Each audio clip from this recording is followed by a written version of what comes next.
Today I have with me special guest Jordyn Roberts, the newly minted store manager with Lowe's. And so I just thought it would be interesting to have her come on the show and kind of do a meet and greet, get to know kind of a situation. So welcome to the show, Jordyn. Thank you. Thank you. Glad to be here. So first question, softball question. What did you have for breakfast this morning? I actually picked up some egg bites from Starbucks, so that's what I had for breakfast. I was on the go this morning. I was running late taking my kids to daycare, so that Oh was yeah. my healthy breakfast. Yeah. I love egg bites actually. They are, I mean, they're great. If I could make them at home in a way that I could actually package them to go and it's not just a mess, that would be phenomenal. But Yeah. So can you tell us where you're from and a bit about your background? well, I'm adopted by Oklahoma for about going on 15 years. I came down here. I got a scholarship to TU. I'm originally from Missouri. I guess North Dakota before that, but I don't remember much of that. But I went to high school in Missouri. Uh, kind of didn't know what I wanted to be when I grew up, and bounced around a little bit on different jobs and different ideas, different schooling. And when I was in my early 20s, landed a job at Lowe's as a part-time tools associate and loved it. Took a break from Lowe's, went back to school for a while, and then when COVID happened, I went back to Lowe's and haven't left since. Yeah. Wow. So what initially drew you to Lowe's? I mean, how did it find you or you find it? The I kind of found it. I mean, it was one of those. My dad was in construction, and so it was kind of something I was always into. Um, and I always wanted a job at Lowe's when I was in high school. We had one in my hometown, but you had to be 18 to work there, so um, couldn't go there until that age. So Right. So can you walk us through your journey with Lowe's over the past 8 years from starting off part-time tools to now? What's the last 8 years looked like? sure. So um, it was the Lowe's I started at was a lot different. There was a different CEO. There were a lot of different cadences to how things ran. We had an in-house HR back then. I only mention that because the woman just absolutely despised me, and it's kind of a funny story. But back then, you couldn't have tattoos showing. You couldn't have um, any facial piercings. You had to have natural color hair, that kind of thing. And when I walked into my interview, I had a tongue ring, I had a nose ring, I had tattoos on my wrists, and um, I can't believe she actually even hired me. But she ended up hiring me. But it was difficult after that. I applied many times to be a manager that first round at Lowe's and kind of kept getting turned down, being a little too rough around the edges, is what I was kind of told. I was a specialist for a long time and in appliances. And then when I left Lowe's, I went back to school. Um, my husband and I were building a house, and I wanted to just find another part time job at Lowe's to kind of supplement some like new furniture or anything like that, and ended up being an installed sales manager right in the heat of COVID, Oh man. and it was wild. And at that time, I was at one of the higher volume stores, and so it was just an absolute madhouse. And every year, I kind of either moved positions or I got promoted, and so for I've been at almost every year I've changed roles, which has been really great for just learning and getting to learn from other people a lot and learning the different aspects of the store that aren't just the selling areas. So Right.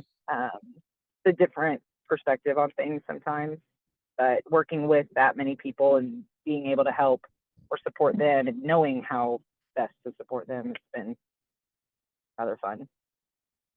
But So everything from installed sales to MST to specialty to operations. It's been great.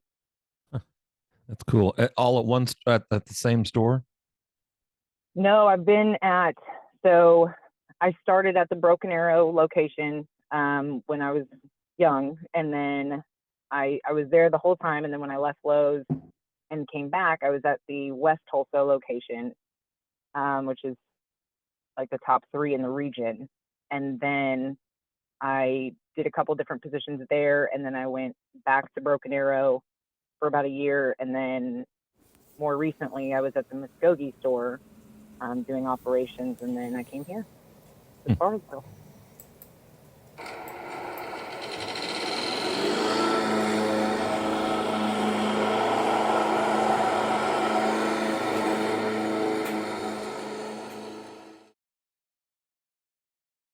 So what's been some of the biggest highs in your career at Lowe's? Some of the high water marks for you? Man, there's been so many. So a lot of it has just been the people that I've met. I mean, just absolutely phenomenal people that you have just every day has been phenomenal. And a lot of the, when someone believes in you and kind of pushes you to do more, that's where I've really, a lot of good has come out. There were a couple stores that were in some dire need of help, more or less. And so I was chosen to be kind of a captain in taking care and taking hold of some of these other stores that I wasn't even working at, but I got to go and help. I stayed at the Stillwater store for 2 weeks to basically redo every bay in that store. And so that was kind of something I got to captain, and that was really neat, and the learning I got to do for that. I was chosen to go to North Carolina for a training, and that was an unbelievable experience. That's cool. Yeah. And so there's been a lot of things that it's not necessarily things that I've done. It's things that either somebody allowed me to do because they believed in me, or the things that, I've gotten a few people, I shouldn't say I got them, but I've helped develop people to try different positions, and they themselves get promoted, which is always my most favorite win. So Yeah, that's awesome. What conversely, on the flip side of that coin, can you tell us a story of one of those oh my gosh moments where it's like, oh, that really sucked, or one of the lows that Lows. sure. I think there's, and you can take that for a lot of those. I still try to make a choice of thinking of them as opportunities. Right. It's ways to learn, and that's really kind of how I try to. I think when you're in specialty sales was probably one of the harder positions I had, just because you have so many. There's a lot of customer issues that come out of that. There's a lot of communication that has to happen, and if it doesn't, then words get mixed or anything like that, or expectations get lost and all that kind of stuff. So there were a lot of issues that I had to deal with some of that, especially if I had new specialists or a lot of new installers that just weren't up to par or anything like that. And so there's a lot of those things that initially, when they first happen, they feel like really big problems, but stepping away from it, and instead of saying, I have to go deal with this, it's more, I get to go deal with this, and I get to learn how to fix this for the next time. And so that's kind of how I choose to try to look at things like that. But I mean, it's retail, so there's always going to be something. You're in the public, you're with people, so you have to make that choice of, is this going to be for a benefit for you, or is this going to be something you're going to have resentment for? So what do you attribute your outlook to life to? Sounds like it's pretty positive, or even when if it's negative, you spin it. Where did that come from? Um, a lot, a long history of, um, I grew up pretty rough, and so there was a lot of different things in my childhood and my teenage years that were difficult, and it's kind of one of those that you have to make a choice no matter what. You Mhm. can't just, to me, you can't just give up. You can't just blame other people. At some point, you are still responsible for your actions, no matter how you feel about what's Right. happening. And so it's it's a choice. It's the idea of, I'm anything that's going to come at me, anything, whether it be difficult or it's a trial and tribulation, whatever it can be, it's Mhm. another way for me to be better. It's another thing that's going to make me stronger. And so that's how I choose to look at things like that, because I think it'll drive anyone mad if they don't. So that's good background. Next question: what advice do you think you would give someone just starting out at Lowe's? You got a part timer coming in. What would you advise them? How would you introduce them to Lowe's? Um, so in my opinion, it's not just because I work at Lowe's. I've witnessed it many times. You can literally do anything. So it's all about being open, being willing to learn any department, no matter how scared of it you might be. And man, I know it's kind of this reoccurring theme, but positivity goes a long way. When you work with this many people and you work in retail, you can get in the slump of everybody else and Mm-hmm. start blaming other departments or other areas of the store. You can blame the Mm-hmm. customers. You can get in this whole little rat trap of just, it's not my fault. It's not my job. It's not my department. Instead of just saying, we're all in this. And I mean, it does, just a positive outlook goes beyond a lot of experience, even because I can't have me, even as a manager, I'm not going to look at the person who has more experience but is toxic.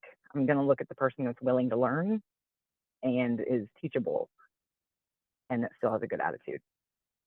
You sound like you sound like Jocko Willink. I don't know if you know who he is. Um, he wrote the book Extreme Ownership, and that's pretty much what you just said. Taking extreme ownership of your position and your where you are, and not passing the buck. So that's awesome. I really like that. How do you manage your daily responsibilities and keep everything running smoothly, or do they run No, smoothly? I don't. I wish I wish I had a better cadence, and I've kind of always been this way. I'm very sporadic, and my old store manager when I was at West Tulsa, he used to say I chase squirrels a lot. Mm-hmm. Um, I get kind of distracted. There's still part of my brain that's very childish, I think. So there's a lot better organization that I could have. But I just try to do the next right thing. I try to just prioritize based on I try to go people, sales, and then things. And so if it's people, if it's my people, because when it comes to like you talk about the big three, and it's smart customer service, and it's clean and safe stores and in stock. Mm-hmm. Those clean and safe stores and in stock is by far my, those are big ones. Mm-hmm. But for me, smart customer service, me individually, it's not that I necessarily am with customers all day. I'm trying to be with the associates and everything. So my big three priority is more my associates. And so that's where I have to lean in on the people. And Mm-hmm. so that's making sure that they're trained, they're ready for the day, they're ready for um, anything that they need to do their job for them to execute correctly. I have to be doing mine, and so I just try to prioritize in that way. Um, Well, Unless obviously I get a phone call and tells me I need to do otherwise, but that's that's how I typically do it. what would you say are your greatest strengths as a store manager? Um, I I'm good with people. I try to be I try to be fair and consistent as much as possible. I try to be as understanding as I can be while still running a business. Mm-hmm. Life happens, things happen, people have kids, people get sick. There's things all day. And Mm-hmm. so I think sometimes People hit people their shins in on trailer hitches and whatnot. 100%, it happens. And it's one of those that um, I think people in leadership or people in management, sometimes they forget they're human. And, it's okay to just, be empathetic for once. You don't Mm-hmm. have to just be this hard nosed manager all the time. You can be like, oh dang, that's not typical for you. Like, are you okay? Whatever that case may be. Mm-hmm. So I just try to do that while still, because then you get some people that try to push the boundaries and push, take advantage of some things like that. And you just have to make sure, as long as that open line of communication is there and you're explaining the whys behind things, most of the time it's usually a good response. That's usually what I find is there's not a lot of things that people don't understand about policies or procedures is usually because they're looking at it just for them, as opposed to, okay, well, if I were to do that, let's look and see how this would affect 150 people. Right. And so, I don't win every time, but a lot of times that's usually all it takes for somebody to be like, okay, yeah, you're right. Yeah, that's fair. Yeah, yeah, it is. So, How would you describe your management style? um, ooh, I I don't know. So I heard there were types of managers that are, you have like you have the cheerleader and you have the general, who's more um, straight nose and um, disciplinarian and things like that. And I think they all kind of have their place because you have then the motivator. And you could look at different articles all day. I don't know if there's a name for them, but I think they all have their place. I think they all have their time. I try to be as transparent as I can be, probably more transparent than I probably should be in some cases. But I think you end up getting more if I'm as genuine as I possibly can. I don't know how not to be. I can't mask that well. So as long as I can be genuine and authentic and just people understand who I am, they remember that I'm still human and I'm going to make mistakes and I own up to them. That's all I try to do. I just try to get people I want them to be happy doing their job. Like, you're here for 40 plus hours a week.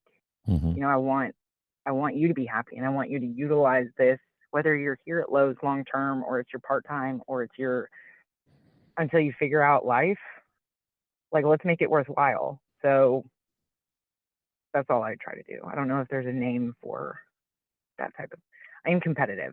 I should also mention that I'm very competitive. I was an athlete in high school. I don't like losing, but Mm-hmm. you have to remember you're with people. So Mm-hmm. What was your scholarship to TU for?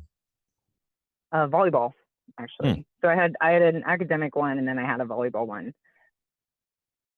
That's awesome. If I was smart, I would have stayed in Missouri and got the full ride I got to Mizzou for shot put. But I Shot put. Wow. yeah, I was actually a state champion shot put thrower Really?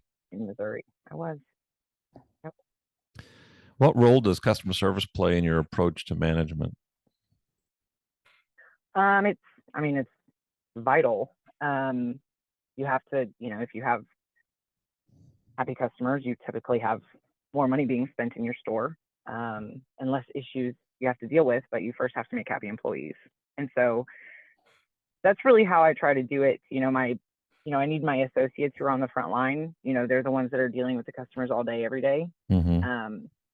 And my job is to make sure my associates are able to do their job. And so of course, I'm going to deal with customers. Of course, I'm going to see them and when I'm on the floor and help them as much as I can, but I'm not the one sitting in the department, you know? Mm-hmm. Um, and so that's kind of how I think about it is my priority is my people. And then my people are the customers.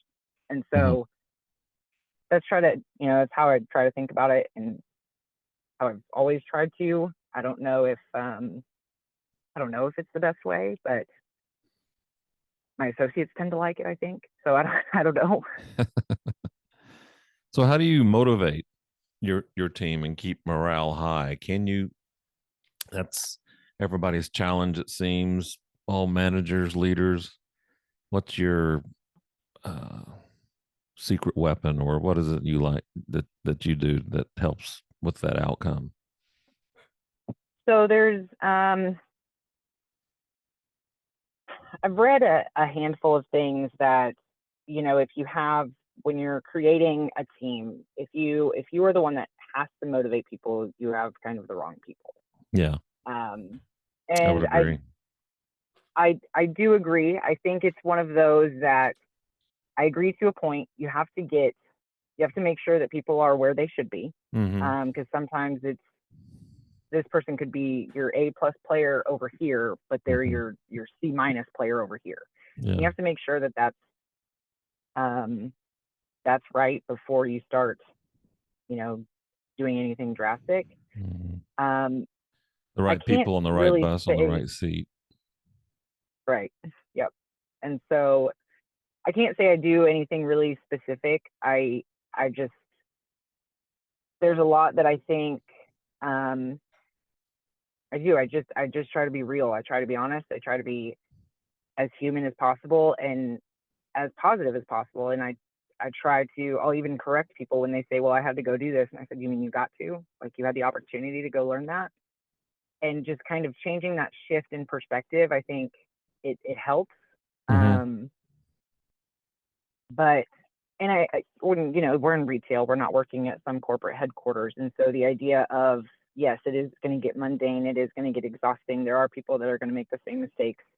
And so, if you go through, you do have to do a little bit of motivating, because it's a little bit different. But I think just that constant check-in and that constant awareness of, like, hey, I'm not here taking over your job, but I'm like an elbow away. Like, I'm right here if you need me, Mm-hmm. but I know you can do it. Um, and that's kind of how I hate to put it this way, but it's very similar into just the way I'm even trying to raise my kids. Like, as a mom, letting your Mm-hmm. kids go into the real world is terrifying, but I have to. And Mm-hmm. so it's one of those, like, I'm pushing you, and I'm going to make you go, and I'm going to make you figure this out, but I'm right here. Mm-hmm. Like, I'm not leaving you, but I'm right here. But I need you to try to problem solve. So if I can give you the tools to know how to problem solve, not solve the problem for you, but if I can give you the tools to figure out how to do it, then I'm setting you up for being able to future problem solve. Mm-hmm. Yeah, I like to tell people around me that there's no mistake that you can make that we can't fix. So don't be afraid to make mistakes. Just do the best you can. And if you mess up, no prob, we'll fix it, and learn from it and Yeah, move on. yeah, yeah. There's not something that we can't fix. I mean, unless it's like a power equipment safety issue. But Right. other than that, it's like, I mean, there's nothing on the computers that you're gonna just mess up. There's nothing. It's fine. Like, it's Mm-hmm. okay. It's not the end of the world. Retail is hard work, but it is not difficult work. Mm-hmm. And so it's one of those that um, kind of that reminder of, it's okay. Like, a lot of department managers, even specialists, they get stressed trying to meet metrics, trying to do all this, and it's like, okay, just take a deep breath. It's it's hard work, but it is not difficult. It's not Mm-hmm. brain surgery or rocket science. So Where do you see yourself in your career going in the next 5 years? in the next 5 years, well, I mean, I don't plan on leaving here really anytime soon. There's not Mm-hmm. there's not a reason for me to. Um, 5 years, good Lord, I know that it's so long. It's kind of an it's. unfair question. Nobody knows where they're going to be in 5 years. How about two I years? always in 2 years. Well, I'll probably still be here. Mm-hmm. And so that's kind of where my plan, my long term. goal, or what I think would be really neat is in North Carolina, they have these, they're Lowe's University trainers, is what they Mm-hmm. are. Mm-hmm. And I think that's when I went to North Carolina and I got to go through that whole class. It was kind of one of those moments like, that's what I want. I want to be able to teach people. I want Mm-hmm. to be able to exude my Lowe's loyalty, if you will. Mm-hmm. Like, I bleed blue almost probably to a fault when you think of a corporation. But, Mm-hmm. to me, Lowe's has raised me in my adulthood. Mm-hmm. And so, um, it's just one of those things that I'd love to be able to teach that and go through the things that, it's not like I've had this perfect career. I mean, I was turned down, I think, 6 times for a department manager back when. I mean, it's one of those that there's failures, and there's, ways that I learned better, and there's ways that, um, help me that I hope I can at least teach somebody else. And Mm-hmm. I mean, I learned something from every store I go to. I learn from at any level of associates. I learn something every day. So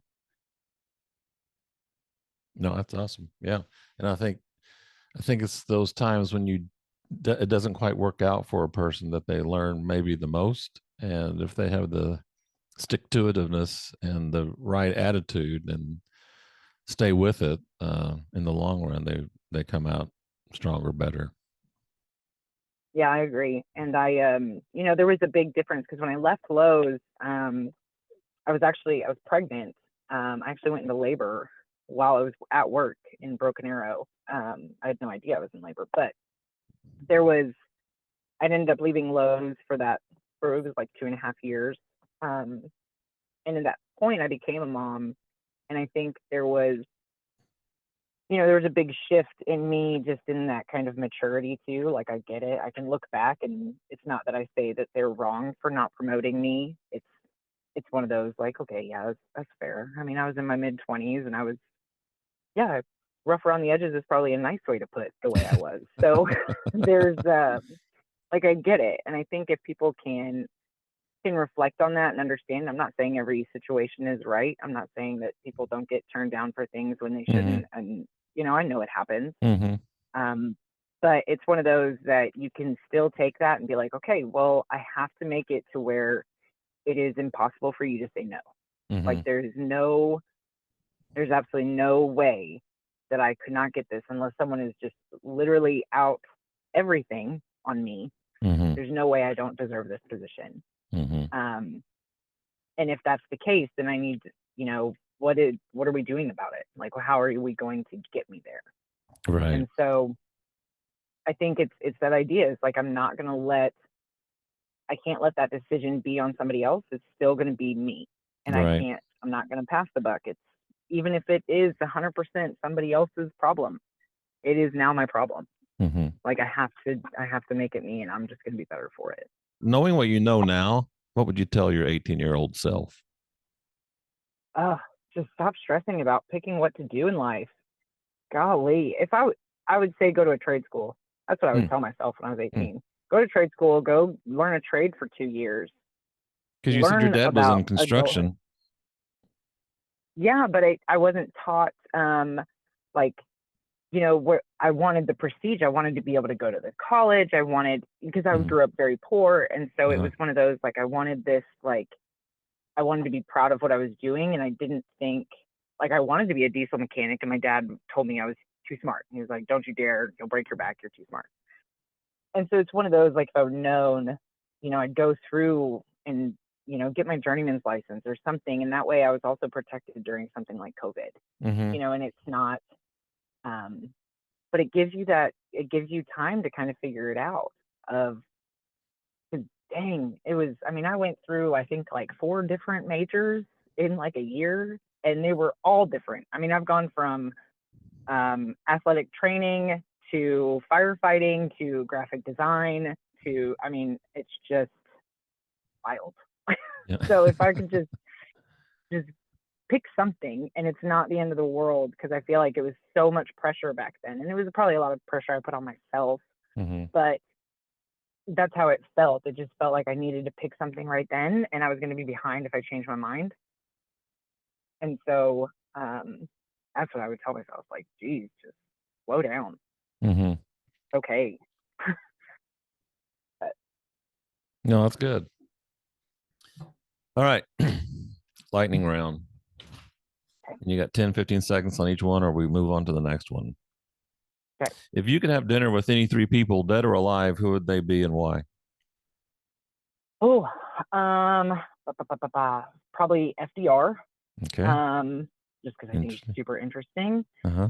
Um, uh, ooh, uh, dead or alive. Simon Sinek. I do love him. I love Mm-hmm. listening to him. Mm-hmm. And then, um, golly, there's probably so many people. Michael Jordan. Michael Jordan. Okay, cool. What's a dream you've yet to accomplish? I want to run 5K. Oh, I you haven't. want to run a 5K? That's awesome. I Yeah. do. I do, and Super doable. that's what I hear, and I just am not prepared. Well, maybe not now. I know I've run a 5K, 10K. If I can do it, anybody can do it. Believe me. What's the most unusual item on your bucket list? Ooh. Running a 5K? Yeah, I was gonna say that is one. I want to go skydiving, but I think that's probably on a lot of people's. Yeah. Um, I'd love to do one of those, and I don't know which one. I haven't done enough research, but one of those like crazy hikes that, like hiking the Grand Canyon kind of Oh, idea. yeah. Mm-hmm. Um, I'd love to go do that. What's your favorite memory Yeah, from the past year? This past year? past year. Um, Honestly, the thing that hits the most is my 7-year old got a home run, and it was his first baseball game. So that was Oh, man. that was pretty big. So that Mm-hmm. was a good moment. What's the most interesting place you've ever visited? So I funny story about me. I've very rarely left the Midwest. Okay. Um, but I did just go to Vegas last year. And that was by far the most interesting place I've been. That was I stayed on Fremont Street, and so Mm-hmm. I didn't go to the Strip. I went to, and that's yeah, that was very interesting, very different way of life. What's a hobby or interest you have that might surprise people? I do photography. I think people know that now, but I paint. I paint and I draw. I use charcoals a lot. So there's a very big introverted side to me, even though I'm very extroverted. So that's probably one of them. What's the best piece of advice you've ever received and who gave it to you? My dad told me when I was young. I don't think it's his words, but if you find yourself being the smartest person in the room, you're in the wrong room. And it's I love it's that the one. idea just you you're not learning anything, and so it's just I try to stick to that as much as possible. If you are, then it's time to move on. Mm-hmm. So What's a book or movie that changed your perspective on life? um, Fountainhead by Ayn Rand. Hmm. Hmm. What's your favorite way to spend a weekend? We're getting down to the end here. Um, I love camping. It's one of my favorite activities to do with my family. Most of my weekends are spent at baseball or wrestling tournaments these days, but camping is probably my choice if I had a choice. Do you have a camper, tent, or are you glamping We're or? we're tent people right now. I'm Oh, hoping okay. for a camper in the next couple years. So, but with 4 kids, What's I need like a gargantuan camper, and I just you know make them sleep outside? Yeah. I have thought about that. If you had an unlimited budget, what project or passion would you pursue? The amount of old trucks I would own that I would be fixing is probably horrendous. Really? My That's first awesome. vehicle was a 75 Chevy pickup truck, and it didn't run. And my dad took me to O'Reilly's and bought me a Chilton and said all the tools are in the garage and I had to fix it and I had to get it running, and I did. And I'm in love with the box body Chevys, and that's what I would do. I would do that. That's really cool. Last question. What's a cause or charity that's close to your heart and why? I have two. So I have I love animals. So any animal foundation, any like strays. When I was a kid, I used to want to open my own horse rescue for horses that couldn't race anymore or anything like that. That's what I wanted to do for a long time. Or the foster system. So those kids are near and dear to my heart. Mm-hmm. Something along the way. I've always tried to think of ways I could help. A lot of those kids don't. Phones kind of changed it a little bit, but a lot of those kids don't get like pictures and they don't have like senior pictures. So I've always tried to think of ways to donate or anything like that. But because I can't, I don't have room to foster kids right now. But it's definitely one of those, especially those kids that are almost to the point of aging out. Those kids always make my heart bleed a lot. Yeah. So. Well, Jordyn, it's been a pleasure getting to know you, and I hope that everyone out there listening feels like they know you a little bit better. Before we wrap it up, like I said, this is your time. How do you want to wrap this up? Well, gosh, this was so much fun. We might have to do these on a regular basis. Like, this was fun. It's almost like therapy. So it kind of was. It's just kind of makes me think about things I don't normally think about. So, no, this was great. And I guess that's the one thing that, just that kind of common thread is, it's amazing how far people can get, if they think about things as opportunities instead of detriments. I'm not formally educated. I've gone to college, but I never graduated. So it's one of those, like, you can't tell me that people can't do it.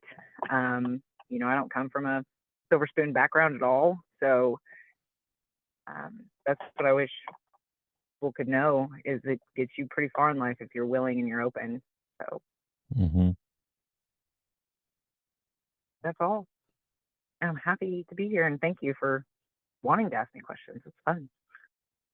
So if anybody, any of your employees out there, associates, has a question or, wants to ask a question or reach out to you for more information about anything you brought up today or whatever, how do they get in touch with you? Anyway, my phone number, they can always text me. My employees can always have my personal number, 100%, and it's on my whiteboard in my office. Okay. It's also on my email signature. They can email me, they can text me, they can call me, whatever. Can't guarantee I'll answer if they call. I'm terrible at that, but if I don't have the number in my phone, but always text. And I'm here, I'm available. So all right, well, for Jordyn Roberts, this is Scott Townsend. Thanks for watching and listening to the Scott Townsend Show. Have a great day. Everything's going to be all right, and we'll talk to you later. The Scott Townsend Show is a Dietzo Man production. For more episodes, visit the Scott Townsend Show YouTube channel, listen on Apple Podcasts, or wherever you listen to your favorite shows.